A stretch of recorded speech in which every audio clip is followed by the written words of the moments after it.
Teacher talking sports, what it does, what it do, how we live. And well, NFL free agency officially begins today.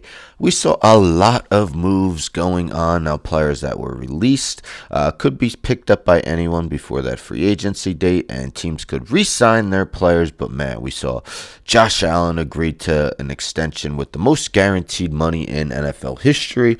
Yesterday, we also saw Myles Garrett agreed to a contract extension with the Browns, which will make him the highest paid non-quarterback in NFL history. That was after numerous trade rumors. He had asked out of Cleveland, but hey, money talks. But there were also some wide receiver moves, and the wide receiver carousel is beginning as wide receivers are moving from different teams. Let's take a look. Of course, there were two high-profile guys that were on the move yesterday, starting with Davante Adams. So, yes, Adams was released by the Jets, thus free to sign with anyone. We see here ESPN Rams signed three-time All-Pro wide receiver Davante Adams to 2-year deal. Of course, he was released, with Aaron Rodgers also going to be released. We knew the Jets weren't going to keep him.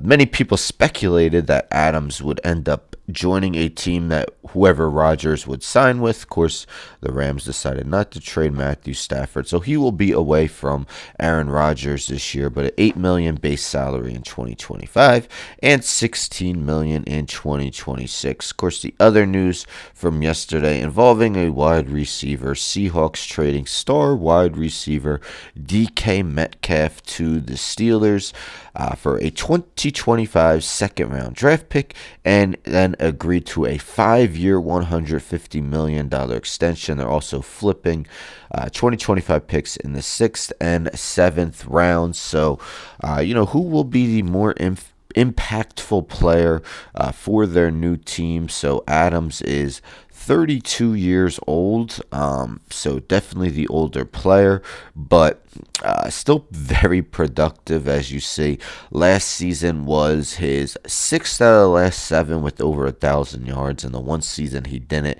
he had 997, just played in 9 games that season. I mean, some might say that he was force-fed the ball by Aaron Rodgers, his longtime friend, but yeah, still got something in the tank, certainly. Meanwhile, DK Metcalf, 27 years old, so 5 years younger than Adams.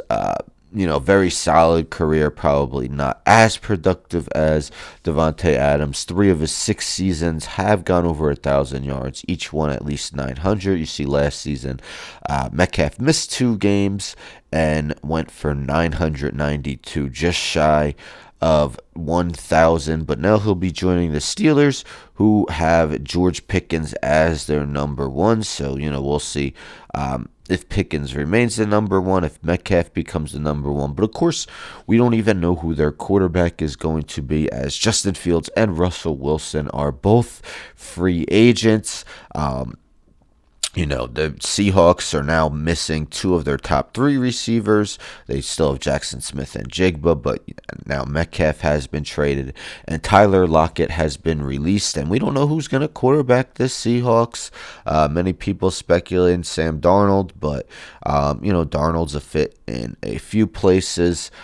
So yeah, what are your thoughts, and where do you think Cooper Kupp may go? Because it's almost a certainty now that the Rams will be moving on from Kupp after signing Davante Adams. So a lot of big-name receivers changing addresses this season. Not necessarily the strongest wide receiver class in the 2025 NFL Draft. Most mock drafts I've read have had maybe 2 or 3 wide receivers going in the first round, which is a far cry from what we've seen in previous years. But anyhow, don't forget to subscribe. Tell a friend, tell a friend, tell a friend to subscribe. Like the video, share the video, hit the bell for notifications. I'm out.